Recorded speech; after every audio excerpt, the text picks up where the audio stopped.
Okay, what we have here is my Threadripper rig with two Vega cards running a PopOS on the bare metal, and I have a Windows 10 virtual machine right here. And let me show you real quick. See, virtual machine manager, and it's running. You can also see that I got the NUMA node all attached, and you see how it grabbed half of the RAM when the virtual machine did. But what I wanted to do was essentially kick off Valley on both of these setups and run it at the same damn time. At the same damn time. The same damn time. Alright, now watch the lights on the GPU light up. That's one, and that's two. The top one is a 64, the bottom one is a 56. I had a Radeon 7, but I just let it ride on eBay. Probably wait till Big Navi comes out. But as you can see, it's holding its own. I don't know what the benchmarks will compare like, but we'll have to try that out. But you know what? Hell, it's just a keystroke. Let's do that now. Where's F9? F9. Here, and we'll do the same right here. We'll sit back and watch this play out.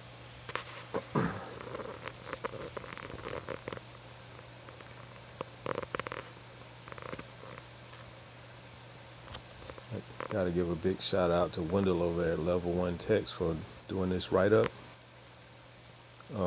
He has a PopOS pass-through right up on the forum over there, and it made it a hell of a lot easier than the first time I did this. I mean, I already had Windows 10 installed on like an NVMe drive, so that also made it quick. So it's bare metal on the Windows 10 side. It's not like running through a big glob of a hard drive or whatever.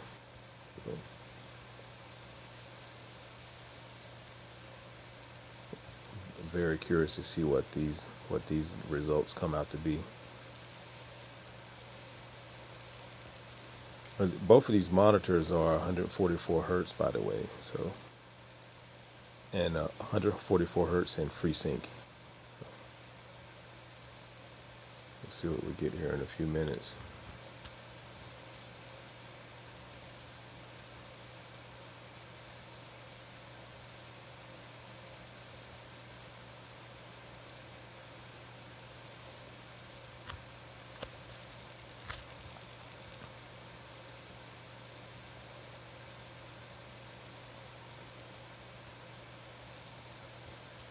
While this is running, let me run down the pass-through thing.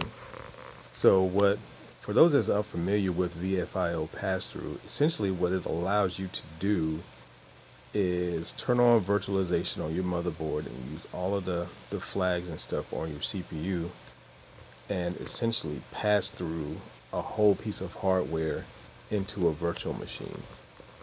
On this machine here, I've actually passed through that bottom graphics card, which is a Vega 56, and a PCI Express USB adapter, so that I'll get native connectivity with this Corsair keyboard and mouse right here, instead of having to have it half emulated or whatever through the KVM. The KVM stuff is running on native hardware, and after you tweak it out a little bit, essentially that virtual machine thinks that it's running on a regular computer. Like, it doesn't know that the 6 cores, 12 threads, and like the 32 gigs of RAM that I've handed it is essentially half of what this rig here is running.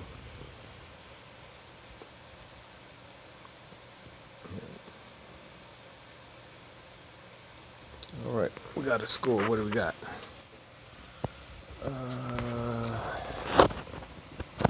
This is 103 frames a second. The score is 4320. Minimum frames per second is 32, and the max is 181. And as you can see, oh yeah, that's cool. You can see right there, the way I laid it out, it thinks that it's an EPYC processor, which is, you know, kind of what Threadripper is based on. And I think it has one Vega with 4 gigs of RAM. That's hilarious.